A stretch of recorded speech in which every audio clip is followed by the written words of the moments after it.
Pour commencer, je vous propose de faire un rappel sur le fonctionnement des sites statiques. Sur cette figure, nous avons à gauche le poste client et son navigateur.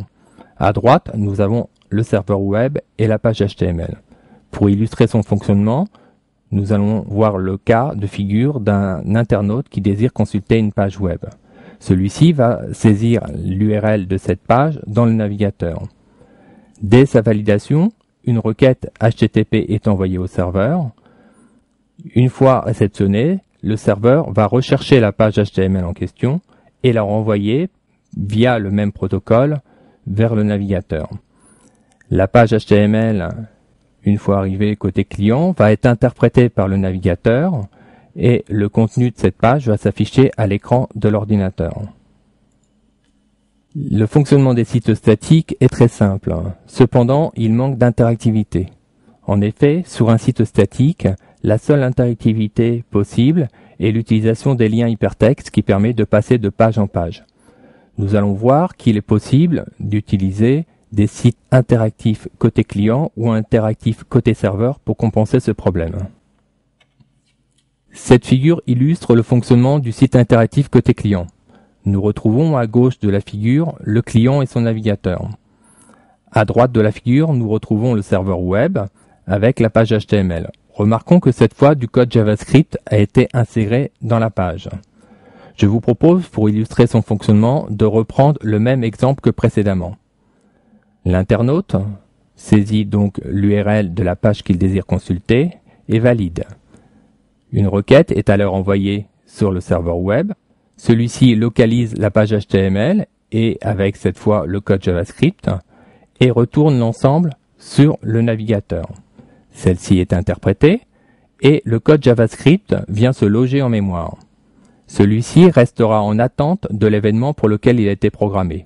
Si nous prenons l'exemple d'un rollover, dès que l'internaute passera sa souris sur l'image, celle-ci sera inversée par l'image alternative. Les sites interactifs côté client ont l'avantage d'être rapides. En effet, le programme étant placé côté client, il s'exécute très rapidement. Cependant, le fait que le code source du programme soit présent côté client engendre des problèmes de compatibilité avec les navigateurs et des problèmes de sécurité. Nous allons voir par la suite le fonctionnement des sites interactifs côté serveur. Cette figure illustre le fonctionnement des sites interactifs côté serveur.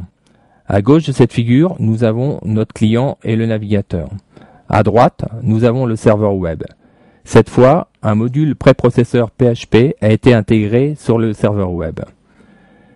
La page HTML est cette fois remplacée par une page portant l'extension .php et du code PHP est intégré dans cette page.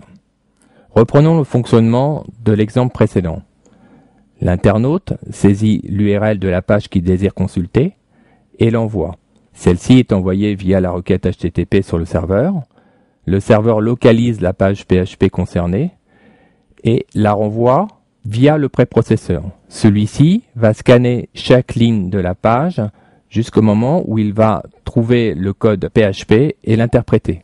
Le résultat de l'interprétation du code PHP va être ensuite envoyé sur le navigateur. Il faut bien comprendre qu'à ce niveau, la page HTML envoyée ne contient absolument plus de code PHP, mais uniquement le résultat de l'exécution du programme PHP. Celle-ci est donc interprétée de la même manière que dans notre premier cas, les sites statiques. Contrairement aux sites interactifs côté client, l'exécution du programme, dans notre cas, est plus longue. En effet, celle-ci doit être envoyée sur le serveur, exécutée, puis renvoyée sur le navigateur. Par contre, le fait que la page renvoyée soit une page de HTML, nous n'aurons plus de problème de compatibilité avec le navigateur. D'autre part, comme il n'y aura pas de code PHP dans cette même page, nous n'aurons plus non plus de problème de sécurité. Cette figure illustre le fonctionnement d'un site dynamique. Nous avons à gauche le client et son navigateur. À droite, nous retrouvons la même structure de serveur web que nous l'avions dans le site interactif côté serveur. Au-dessus, un nouveau serveur a pris place. Ce serveur est un serveur de base de données. Il permettra de stocker des informations. Le serveur web pourra questionner ce serveur de base de données via des requêtes SQL. SQL étant en langage de requête spécifique pour les bases de données. L'information retournée par la base de données sera ensuite intégrée directement dans la page avant qu'elle ne soit renvoyée au navigateur pour son affichage dans l'écran de l'ordinateur. Pour illustrer le fonctionnement de l'exécution d'un programme côté serveur, je vous propose de détailler le fonctionnement de l'interprétation de cette page. Première chose, la page PHP doit impérativement porter l'extension .php.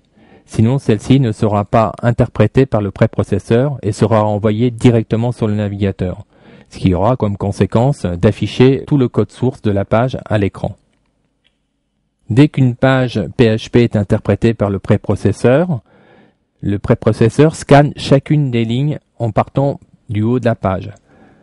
Les codes HTML vont donc être recopiés sur la page sortante, celle qui sera donc envoyée au navigateur. Dès que le préprocesseur rencontre une balise PHP, celle-ci démarre l'exécution de toutes les instructions qu'elle contient.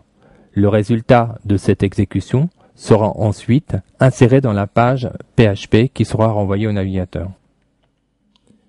Au final, après avoir détecté la fin du code PHP, le préprocesseur copiera ce qui reste de la page, à savoir les codes HTML qu'il reste.